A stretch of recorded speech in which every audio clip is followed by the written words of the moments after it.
오늘 나눌 말씀 요한복음 4장입니다. 요한복음 4장 15절에서 26절입니다.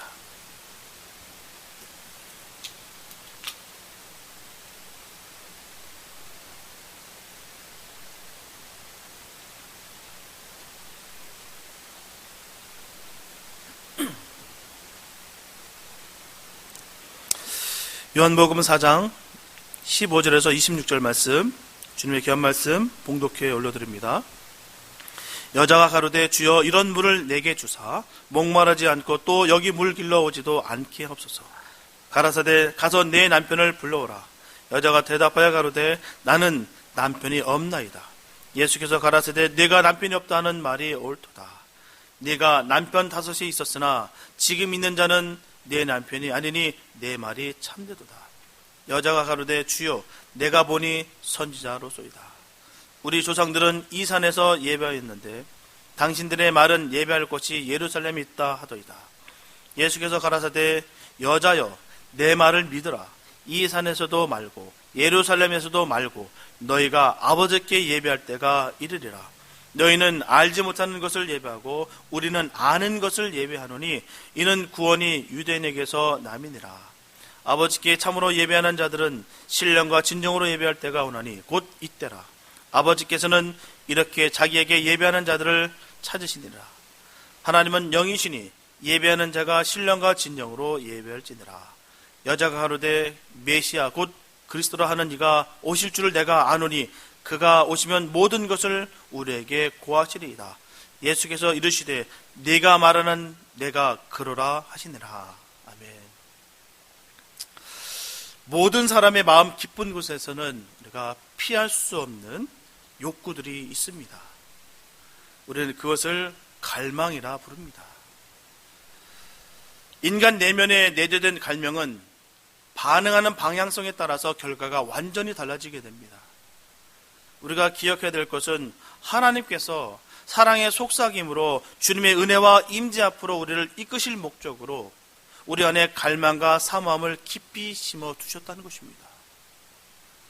하지만 하나님께서 우리 안에 전략적으로 넣어두신 바로 이 욕구들, 원수 마귀가 자꾸 왜곡시켜 우리를 어둠으로 끌고 가고 있다는 것입니다. 그래서 이런 갈망이 어디서 왔으며 어떻게 이루어지고 무엇을 얻기 위한 것인 것을 우리는 명확하게 점검하지 않으면 언제라도 타락의 길로 떨어질 수가 있습니다. 하나님께서는 우리에게 필요한 것이 무엇인지, 우리에게 있어야 할 것이 무엇인지 다 알고 계신다는 것이에요. 우리가 하나님께 설명할 필요가 없습니다. 하나님은 우리가 어떻게 되는 것이 가장 잘 되는 것인지 가장 정확하게 알고 계십니다. 로마서 8장 32절에 보면 자기 아들을 아끼지 아니하시고 우리 모든 사람을 위하여 내주시니까 어찌 그 아들과 함께 모든 것을 우리에게 주시지 아니하시겠느냐라고 말씀하셨어요. 이처럼 우리를 위해 독생자까지 아끼지 아니하셨던 그 주님이 무엇이 우리에게 아까울 것이 있겠느냐라는 것입니다. 그런데 문제는 하나님께서 모든 것을 풍성하게 주셨는데도 불구하고 받은 우리가 하나님께 감사하지 못하다는 것입니다. 왜냐하면 삐뚤어진 욕망을 우리가 선택하였기 때문이에요. 그래서 예수님께서로부터 멀어지면 멀어질수록 영적인 갈증과 갈망은 더욱더 심하게 타들어갑니다. 오늘 본문은 주님과의 대화로 인해서 신앙에 눈을 뜨게 된 수가성 여인에게 주님께서 예배의 본질적 요소를 가르치신 내용이십니다. 예수님은 예배라는 것은 외적인 조건이 중요한 것이 아니라 영생하신 하나님과의 교제라는 것을 반드시 인식할 것을 말씀하고 있습니다. 그리고 그 교제를 가능케 해주실 분은 바로 예수님 자신이다라고 분명히 말씀하고 계세요. 예수님 안에서 언제나 하나님과 교제할 수 있음은 분명하게 성도된 우리의 복된 특권입니다. 성도의 삶의 내용은 바로 예배라는 것입니다. 오늘은 주님을 만남으로 얻게 되어지는 은혜가 무엇인지 살펴보면서 함께 은혜를 나누겠습니다. 첫째, 오만함을 버려야 진실이 보입니다. 본문 15절 말씀 보게 되면 여자가 가로되 주여 이런 물을 내게 주사 목마르지 않고 또 여기 물 길러 오지도 않게 하옵소서라고 전하고 있어요. 여기서 이런 물이라는 것은 예수님께서 말씀하신 바로 영원히 목마르지 아니한 생수, 영생하도록 솟아나는 샘물을 가리키고 있습니다. 지금 여인이 길러온 우물물은 조금만 있으면 바로 다시 목마를 그런 물입니다.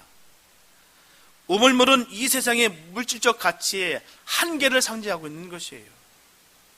그래서 그것으로는 인간은 결코 충족시킬 수가 없음을 분명히 말씀하고 있습니다. 우물물은 물질과 같은 인간의 욕구를 잠정적으로 충족시켜 주는 것일 뿐 결코 영원하지 않으며 항구적이지 않으며 또한 근원적이 될 수 없다라고 분명히 말하는 것입니다.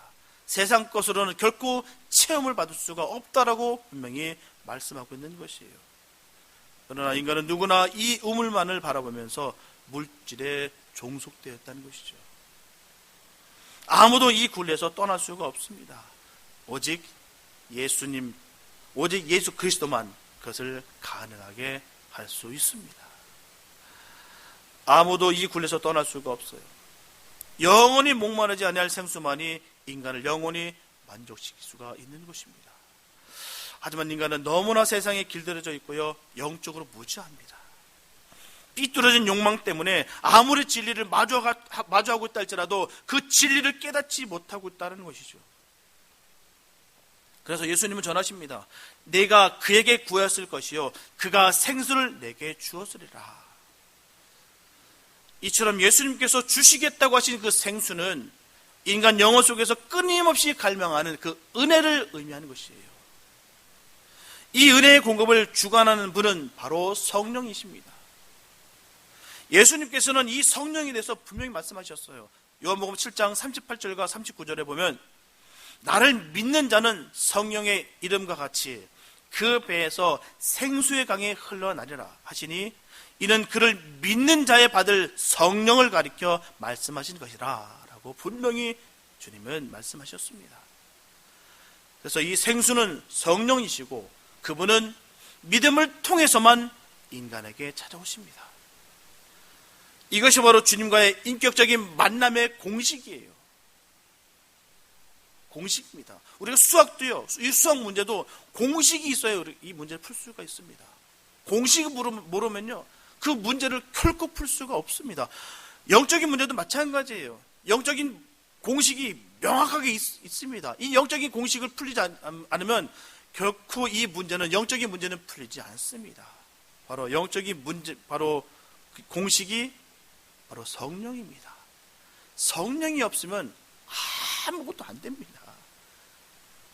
근데 나의 오만함과 자만심과 그리고 논리적이고 이상적인 생각이 믿음을 차단하여서 주님과 인격적인 만남을 가로막게 되는 것입니다. 오늘 본문에 나오는 여인이 바로 그런 사람이었어요. 주님께서는 그 여인에게 영원히 목마르지 않은 그 생수를 제안했지만 그 여인은 지역감정과 지금 눈에 보이는 이 야곱의 우물로 인해서 이 논리적인 생각을 통해서 예수님의 그 제안을 거절했다는 사실입니다. 사실 이 팔레스타인 지역에 있는 이 저수용 우물은 굉장히 깊습니다. 대개 3m 이상이에요. 그렇게 깊이 있습니다. 손을 뻗어서 우물물을 풀 수가 있는 것이 아니에요. 오늘 본문에서도 저번 주에 우리 본문에서 분명히 나타났던 그 광경 속에 있던 거 아니겠습니까? 주님께서 지쳐 계셨어요. 몸무게가 당도했습니다. 그러나 그 여인은 그 주님을 바라봤을 때 그냥 하나의 젊은 청년으로, 유대인 청년으로밖에 보이지가 않았다는 것입니다. 그렇기 때문에 그가 전하는 모든 것들이 납득이 안 된다는 것이죠. 논리적으로 이게 설명으로 되지 않는다라고 여겼다는 것입니다. 그렇기 때문에 그 여인은 그 말씀을 받아들일 수가 없다는 것입니다. 그래서 전합니다. 그 여인은 주여, 그 물길을 그릇도 없고 이 물은 깊은데 어디서 이 생수를 얻게 쌌나이까? 라고 전하고 있습니다. 다시 말씀드리면요, 이 물은 한없이 깊은데 당신은 정말 지금 물을 끌어올려드릴 두레박 하나 없는데 무슨 걸 통해서 물을 올릴 수가 있겠습니까? 당신의 처지를 보십시오. 누가 누구에게 물을 줄 수가 있겠습니까? 라고 전하는 것이에요. 안타깝게도 이 여인은 눈에 보이는 그 현상과 상식과 논리만을 믿는 사람이었다는 것입니다. 그래서 주님과 함께 대화를 나누면서도 불구하고 이분이 메시아가 되시고 구주가 되신다는 그 사실을 깨닫지 못했다는 것이에요. 그러므로 전하기를 주여 이런 물을 내게 주사 목마르지 않고 또 여기 물 길러오지도 않게 하옵소서라고 전하고 있습니다. 이 말씀을요 그냥 듣게 되면 굉장히 은혜스러운 말씀 같아요. 영안이 활짝 열려서 주님 이제 알아보니 주님이 맞군요. 이제 회개하는 마음으로 주님께 생수를 구합니다. 주십시오. 이렇게 들릴 수가 있습니다. 그러나 이 말씀은 반어법이에요. 세상 천지에 한 번만 물 마셨다고 갈증이 안 나는 그런 물이 어디 있습니까? 난 지금까지 듣지도 못했고 보지도 못했습니다. 그런 물 있으면 나한테 주세요. 내가 먹어보고 마셔본 다음에 정말 내가 정말 그게 믿어지면 내가 그때 믿을게요. 내가 마셔보고 내가 갈증이 안 나면 내가 그때서야 내가 믿겠습니다. 그 전까지는 내가 절대로 안 믿습니다. 라는 말이에요. 반어법입니다. 이처럼 자신의 오만함에 사로잡히면 진리가 눈앞에 있다 할지라도 진리를 깨달을 수가 없다는 것입니다. 그 갈급함과 갈증, 그 갈망함이 없다는 것이에요. 자기의 오만함으로 말미암아. 그래서 귀한 것을 얻을 수가 없다는 것이죠. 제가 예전에 명창이라는 분과 함께 연주를 한 적이 있었어요. 이분은 한국의 무형문화재입니다. 문화재예요. 이분 자체가 문화재입니다. 엄청난 사람이에요. 정말 그 실력과 그 수준이 엄청납니다. 리허설을 같이 하는데 온 스태프들, 온 모든 사람이 다 눈물바다였어요. 정말 그 소리 하나하나가 얼마나 구슬프던지요. 내 마음속에 막 찌릿찌릿하더라고요. 막 그 이런 게. 그래서 우리가 정말 조심될 게 뭐냐면 이게 한스러움과 이 혼적인 것도 성령 비스무리하게 우리에게 속일 수가 있다는 사실입니다. 그래서 우리가 반드시 명철해야 됩니다. 하나님께서 주신 그 은혜가 아니면 우리가 속습니다. 괜히 눈물을 흘려다가 은혜 받았고 아니에요. 정말 성령의 역사는 내 안에서 뜨거움이 있습니다. 감격과 소망이 있고 기쁨이 있어요.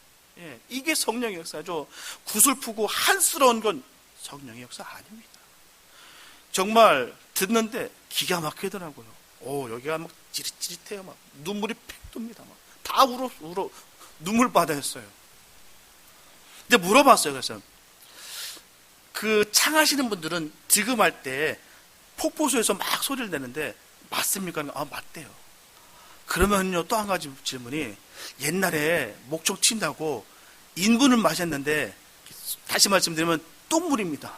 똥물까지 마시면서 하면은 이 똥물이 정말 목을 튀는데 효과가 있습니까? 라고 물어봤을 때 그분이 말씀하시더라고요.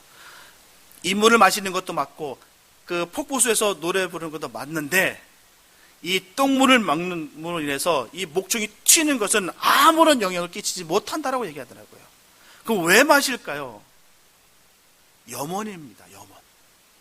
내가 정말 좋은 소리를 얻기 위한 염원으로 다 이 똥물을 마신답니다. 우리가 갖고 있는 상식적인 부분에 대해서는 똥물이지 않습니까? 인분. 이게 독이에요, 독. 옛날에 똥 올라 죽었다고 얘기 듣지 않았습니까, 어른들? 이게 독입니다. 정제돼서 마시는 것도 아니고 독이에요. 그걸 마셨다고 해서 목소리가 튄다는 것은 상식도 안 맞는 말입니다. 어떻게 그걸 마셨다고 해서 목이 펑 튑니까? 그럴 것 같으면 너도 나도 없이 다 그 똥물 먹었을 거예요. 그것 다 트지는 것이 아니에요. 정말 그 간절한 마음으로 정말 명창이 되기 위해서 그래서 그 인분을 마신다는 것이죠. 어느 분하든 간에 최고가 되기 위해서는 거기에서 권위자가 되기 위해서는 거기서 대가가 되기 위해서는요 뼈를 깎는 고통이 있습니다. 남들 잘 거 다 자고 남들 놀고 다 놀고 그러고 나서 결코 얻을 수가 없습니다. 그 분야에서 내가 정말 최고가 되려면 정말 뼈를 깎는 노력과 또한 절제와 그 모든 것이 다 필요하다는 것이죠. 이처럼 혼적인 것도요, 세상 사람들은 갈망과 정성을 다 합니다. 하물며 영적인 것은요, 이 혼적인 것과 전혀 비교할 수 없는 이 귀한 값진 것은요, 더욱더 우리가 간절해야 될 줄 믿습니다. 간절해야 우리가 얻어지는 것이에요. 가나 입만 벌린다고 얻어지는 것이 아닙니다. 절대로 자신의 오만함과 자만심이 가득하면 결코 얻지를 못합니다. 이렇게 수가성 여인의 오만함은 예수님에 대한 철저한 부정과 모욕으로 나타났어요. 당신 주제에 아무것도 물바가지도 없어가지고 지금 나한테 물 달라는 주제에 나한테 무슨 물을 주겠다고? 그 물 줘봐봐. 내가 마셔볼게. 마셔본 다음에 정말 갈증이 안 되면 내가 그때선 믿을게. 그 전까지 내가 절대로 안 믿어. 이렇게 얘기하고 있다는 것이죠.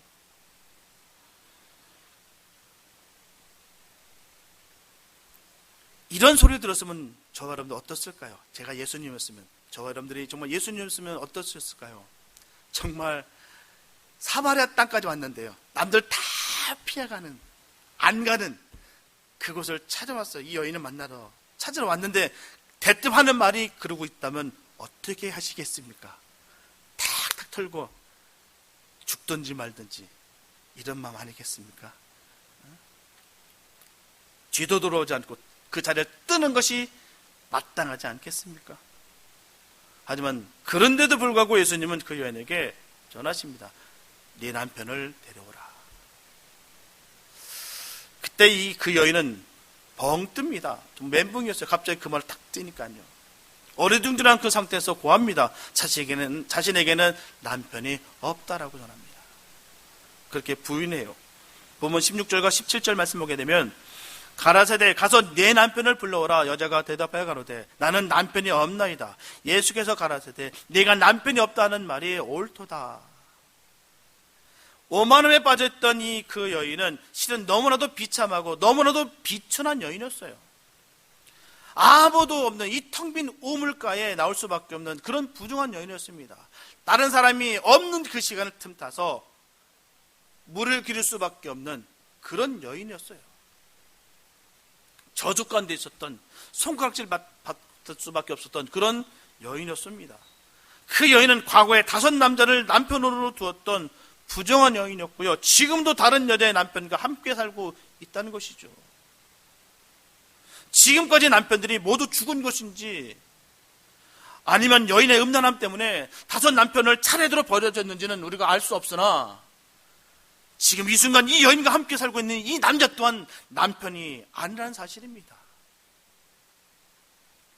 바로 가정을 가진 남자의 정부로 전락해 있었다는 것입니다. 그 여인의 처지가 거기 있어요. 아마도 지금까지 남편들을 만날 때마다 이 남편이 마지막 남편이고 100년 해를 받고 정말 행복하게 살기를 원한다, 그런 마음 아니었겠습니까? 그런 마음으로 그렇게 남편을 찾고 구하지 않았겠습니까? 그러나 결국 그 여인은 실패했습니다. 행복하려고 그렇게 부단히 노력했지만, 그렇게 채우려고 노력했지만 실패했어요. 모진 소리를 들어가면서 다른 사람들에게 저주와 핍박을 받으면서까지도 5명의 남자를 버리면서까지 노력했다는 사실입니다. 자신의 오만함을 버리지 않고 자신의 방법과 수단으로 그렇게 행복감을 찾으려 했다는 것이에요. 찾으려고 또 찾으려고 했는데 결코 찾을 수가 없었다라는 것이죠. 그토록 만족함과 행복함을 갈망하였지만 결코 이루지 못했습니다. 이 연예에게 있어서 가지고 있던 가장 슬픔과 고통과 상처였어요. 그저 가정을 가진 남자와 불륜 관계를 유지하면서까지라도 그냥 그럭저럭 살아가고 있었다는 사실입니다. 어느 누가 그 여인을 보지도 않고 저주하며 상종치도 않는 그 여인이, 그런데도 불구하고 그 손깍질, 그 저주를 받으면서도 그렇게 살았다는 말입니다. 그렇다면 예수님께서 그 여인에게 가장 이 아픈 부분을 왜 지적했을까요? 왜 팍 찔렀을까요? 혹시 그 여인으로부터 받은 그 무한함 때문에 너도 한번 당해봐라, 팍 찔리셨을까요? 예수님께서 그 여인에게 남편을 불러오라고 하셨던 것은요, 그 여인의 잘못된 삶을 이제는 청산하라, 이제는 그만둬라, 그 말씀하신 것이에요. 청산해라. 그곳은 죄악이고 그곳은 사망이다. 이젠 그곳에서 돌아서라. 그 말씀하시기 위해서 말씀하신 것이에요. 분명한 것은 영혼의 생수신 성령은 거룩하신 영이심으로 회개하지 아니한 영혼 속에는 절대로 찾아올 수가 없습니다. 회개가 없으면 안 된다는 사실이에요. 잘못된 삶을 청산하는 일이야말로 생수를 얻게 되는 지름길이었다라는 것입니다. 이 원천은 주님 안에 있는 은혜입니다. 이 은혜는 예수님과의 만남을 통해서 갖게 되는 것이에요. 바로 믿음으로 얻습니다. 믿음으로 얻는 것이에요. 이게 바로 공식이에요. 우리 주님과의 명확한 공식은 바로 거기 있는 것이에요. 내가 믿음이 있느냐, 믿음이 없느냐, 항상 거기 있습니다. 내가 그것을 주님께서 하신 말씀을 내가 정말 믿어지느냐, 내가 정말 지식으로 내가 아는 것이냐, 그게 명확한 공식이에요. 우리는 이 공식만 하면요 넘어지지 않습니다. 항상 이 공식을 까먹고 내가 편한 대로 풀려다 보니까 자꾸 문제가 생기는 것이에요. 명확한 답을 써야 그게 100점짜리 정답 답안이 되는 것이지, 아무 답이나 열심히 휘황찬하게 쫙 썼다 할지라도 답이 틀리면 그건 꽝입니다. 믿음이 없으면 꽝이에요. 우리 수십 년 내가 내가 신앙생활 했다 할지라도 내 그 믿음이 없으면 꽝입니다.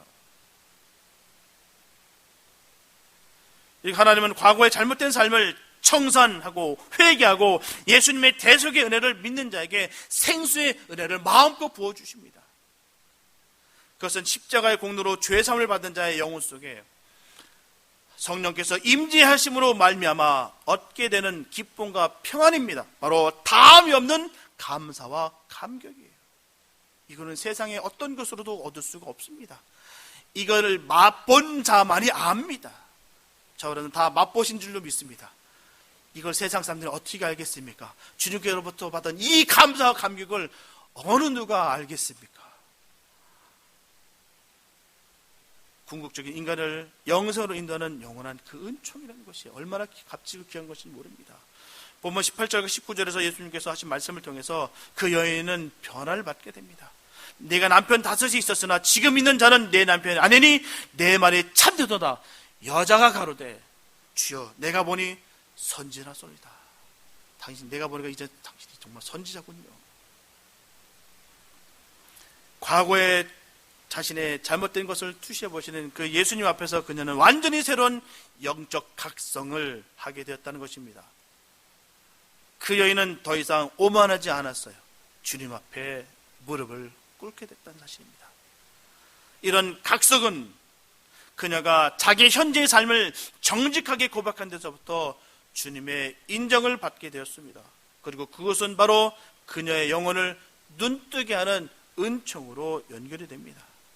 이 여인에게 있어서 예수님은 처음에 평범한 유대인의 남자였습니다. 그리고 그 다음에 선지자로 보였고요. 마침내 그 예수님에게서 그리스도를 발견하게 됩니다. 분명하게 예수님께서 유대인의 남자로 보일 때 여인은 물 한 그릇 하나 주는 그 봉사마저도 거절했어요. 그러나 예수님께서 자기의 과거를 딱 지적하셨을 때 그 여인은 선지자로서의 존경을 표시합니다. 그리고 구원받은 자들의 진정한 예배가 무엇인지를 깨달았을 때 그녀는 메시아를 발견했습니다. 이처럼 주님과의 인격적인 만남은 자신을 발견하게 되고 주님께서 어떤 분이시라는 것을 알게 되는 것입니다. 그 여인은 비로소 자기 앞에 있는 유대인 남자가 선지자인 것을 발견하고 좀 더 깊은 구원 예배 단계로 인도되었습니다. 두 번째, 구원받은 증거는 신령과 진정으로 예배를 드리는 것이에요. 본문 20절에 보게 되면 예수님을 인격적으로 만나게 된 여인은 예배드릴 장소에 대해서 묻고 있습니다. 우리 조상들은 이 산에서 예배하였는데 당신들의 말은 예배할 곳이 예루살렘에 있다 하더이다. 예수님께서는 본문 22절에서 예배의 장소에 관해 묻는 여인에게 장소의 중요성에 관해 이렇게 답하셨어요. 너희는 알지 못하는 것을 예배하고 우리는 아는 것을 예배하노라. 이 말씀은 유대인의 정통성을 인정하심과 동시에 사마리아인의 혼합주의 신앙을 질타하시는 말씀입니다. 나름대로 유대인들은 예배에 있어 정통성을 유지하고 있었어요. 그들은 전수된 율법을 통해서 예배 대상이 누구인지를 바로 알고 있었다는 것입니다. 반면에 사마리아인들은 아수르의 이 혼합 정책으로 인해서 유대의 정통과는 단절되었다는 것이죠. 그들은 이방 잡신들과 함께 하나님을 섬기는 풍습이 있었다는 것입니다. 이와 같이 인간들이 선택한 가치관으로 단지 인간의 유익을 위해 예배를 드린 사마리아적 예배는 진정한 예배가 될 수가 없는 미신의 제사라는 것이에요. 그러나 하나님께 드리는 예배일지라도 반드시 필요한 것이 신령과 진정입니다. 신령과 진정이 갖춰져야 되는 것이에요. 유대인들은 예배 대상을 바로 알았고 드리는 방법도 정확히 알았지만 문제는 이처럼 더 중요한 신령과 진정함이 없었습니다. 따라서 그들 역시도 사마리아인들과 같이 예수님의 책망의 대상에서 예외가 될 수가 없었어요. 그들 역시도 하나님께 바른 예배를 드렸다고 단정해서 말할 수가 없다는 것이죠. 온전한 예배는 여호와 하나님께 제대로 된 격식을 갖춰 마음과 정성을 함께 드릴 때 가능한 것이에요. 주님은 이렇게 신령과 진정으로 예배를 드리는 자를 찾고 찾으신다는 것입니다. 우리는 이웃에 대하여뿐만 아니라 하나님께 대해서도 지나치게 이기적일 때가 너무나도 많습니다. 우리를 향한 아버지의 소원은 철저히 묵살하면서도 아버지에 대한 우리의 소원은 들어주시지 않는다라고 얼마나 원망한지 모릅니다. 그러나 우리는 순서를 거르면 안 돼요. 그래서 예수님께서 말씀하셨듯이 너희는 먼저 그의 나라와 그의 의를 구하라. 그러면 이 모든 것을 너에게 더하시리라 라고 말씀하셨습니다. 언제나 주님 뜻과 주님의 기쁨이 되는 삶을 살아야 될 줄 믿습니다. 삶으로 예배가 나타나야 되는 것이에요. 이것이 바로 신령과 진정으로 예배를 드리는 사람입니다. 절대로 우리가 썬데이 크리스찬이 돼서는 안 됩니다. 주일 예배만 드리면 모든 것이 다 해결받는 것으로 우리가 여겨서는 안 됩니다. 우리는 바로 에브리데이 크리스찬이 되어야 되는 것입니다. 매일매일 성도의 삶을 살아야 되는 것이에요. 저와 여러분들은 온전하게 성령님의 지배 아래 있지 않으면 예수님을 만나기 전에 사마리아 여인의 모습과 결코 다를 바가 없습니다. 똑같다는 것이에요. 아무리 가진 재물이 많아도, 아무리 가진 지식이 많아도, 아무리 가진 능력이 많아도 인간 스스로는 참된 행복도 영원한 생명도 절대로 얻을 수가 없습니다. 그렇기 때문에 저와 여러분들은 이 여인보다 더 낫다라고 자만할 수가 없어요. 그래서 주님이 우리를 인격적으로 만나주신 것을 감사하시고 겸손하게 신령과 진정으로 예배를 드리는 삶을 온전히 살아야 될 줄로 믿습니다. 분명한 것은 주님은 교회 안에서만 계시는 것이 아니라 온 우주에 꽉 차 계신 분이라는 것이에요. 우리 하나님은 어디에서나 계시는 분이십니다. 일주일에 한 번만 정성스럽게 예배를 드린다고 다 해결되는 것이 아니에요. 시편 139편 7절에서 10절 말씀 보게 되면 내가 주의 신을 떠나 어디로 가며 주의 앞에서 어디로 피하리까? 내가 하늘에 올라갈지라도 거기 계시며 음부에 내 자리를 펼지라도 거기 계시니이다. 내가 새벽 날개를 치며 바다 끝에 가서 거할지라도 곧 거기서도 주의 손이 나를 인도하시며 주의 오른손이 나를 붙드시리이다. 이처럼 주님은 하늘에 올라갈지라도 거기 계십니다. 음부의 자리를 펼지라도 거기 계십니다. 바다 끝에 가서 거할지라도 거기 계십니다. 절대로 주님을 우리는 피할 수가 없습니다. 그래서 어디서든지 주님이 원하시는 예배를 우리가 드릴 수가 있다는 것이에요. 그러므로 예배의 장소보다 중요한 것은 예배의 자세와 내용이라는 것을 우리가 알 수가 있습니다. 주님께서는 오늘 이것을 우리에게 가르쳐 주고 계십니다. 지금 온라인 예배를 드리는 것도 교회에 나와서 예배를 드리는 것 같이 주님께 신령과 진정으로 예배 드릴 수가 있어야 됩니다. 평상시에 너무나 익숙한 장소에서 경건의 모습과 능력도 없이 의무적으로 드리는 예배는 오늘날 하나님께서 어디나 계시다는 그 사실을 잘못 이해하는 사람들의 전형적인 모습입니다. 결국 인간 편리주의 예배는 하나님을 기쁘시게 할 수 있는 복된 예배가 아닙니다.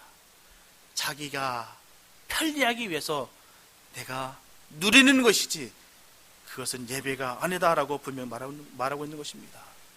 지금은 부득불 이렇게 예배를 드릴 수밖에 없는 상황이기 때문에 지금은 이렇게 드리는 것이지만 하루빨리 모든 것이 정상으로 회복돼서 함께 예배를 드릴 날을 갈망하면서 우리가 있는 상황 속에서 최선을 다해 예배드리는 것이 아름답습니다.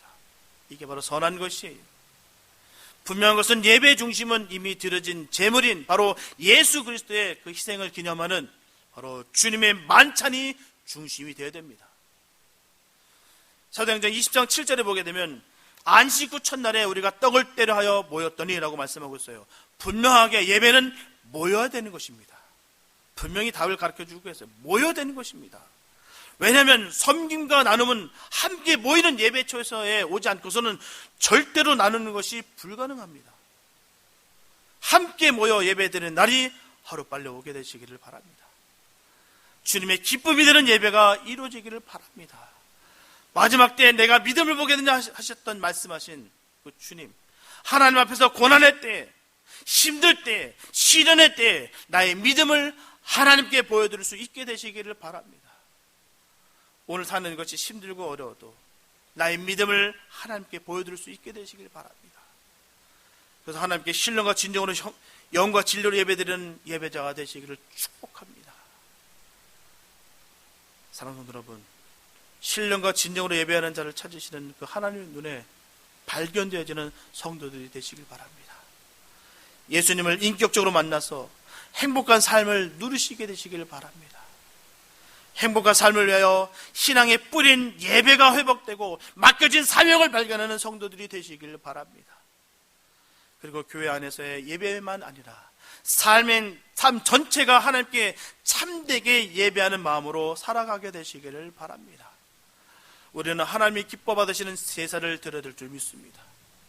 마음을 다하고 뜻을 다하고 성품을 다하며 힘을 다해서 드리는 예배가 되도록 해야 될 줄 믿습니다. 예배를 잃으면 모든 것을 잃고요, 예배를 찾으면 모든 것을 얻습니다. 늘 겸손하게 겸허하게 주님 앞에 늘 무릎을 꿇고 송축하는 우리가 되시길 바랍니다. 우리가 교만하고 우리가 자만하면 결국 진리를 바라보지 못합니다. 주님이 나와 함께 하신데도 불구하고 내가 주님을 외면하고 내 스스로 떠나게 됩니다. 그게 바로 교만이고 그게 불신입니다. 주님이 나와 함께 하신데도 불구하고 나 혼자 해보겠다고 내가 행복을 찾겠다고 노력했던 그 수가성 여인과 결국 다를 바가 없다는 것입니다. 성경에서 분명히 답을 주셨듯이 수가성 여인은 실패했습니다. 주님 만나기 전까지 자기가 행복을 찾았고 누렸던 모든 것들 총동원했지만 결국 그 여인은 실패했어요. 안 됩니다. 내가 세상의 것으로는 잠깐은 내 목을 축일 수는 있으나 결코 영혼을 죽일 수가 없다는 것입니다. 주님과 함께 하시기 바랍니다. 주님과 늘 동행하시기 바랍니다. 예배가 회복되시기 바랍니다. 삶 전체가 영적으로 드리는 예배가 되시기를 축복합니다. 지금부터라도 하나님께서 정말 기뻐 받으시는 예배, 살아 움직이는 예배로 인해서 예배의 기쁨과 감격이 늘 충만한 예배자가 되시기를 예수님의 이름으로 축원합니다. 기도합니다. 사랑하는 하나님, 오늘 수가성 여인을 통해 우리 자신의 실상을 보게 해주셔서 너무나도 감사합니다. 오만함과 자만심에 추한 우리의 영혼의 실체를 확인해 싸우니 우리가 믿고 의지했던 오만한 자리에서 내려와 낮고 낮은 마음으로 주님의 이름을 부르게 하여 주시옵소서. 길이요 진리요 생명이신 주님 앞에 온전히 굴복하는 겸손한 성도가 되게 하여 주시옵소서. 지혜로운 수가상 여인이 되게 하여 주시옵소서. 그리하여 성령님께서 우리의 주인이 되셔서 우리의 삶을 친히 지배하여 주시옵소서. 성령님 안에서 새로워진 우리의 삶이 우리의 가정과 일터와 그리고 이 사회를 새롭게 하는 성령님의 도구로 쓰임받는 기쁨을 누리게 하게 하여 주시옵소서. 우리를 구원하신 예수님의 이름으로 감사하며 기도드렸습니다.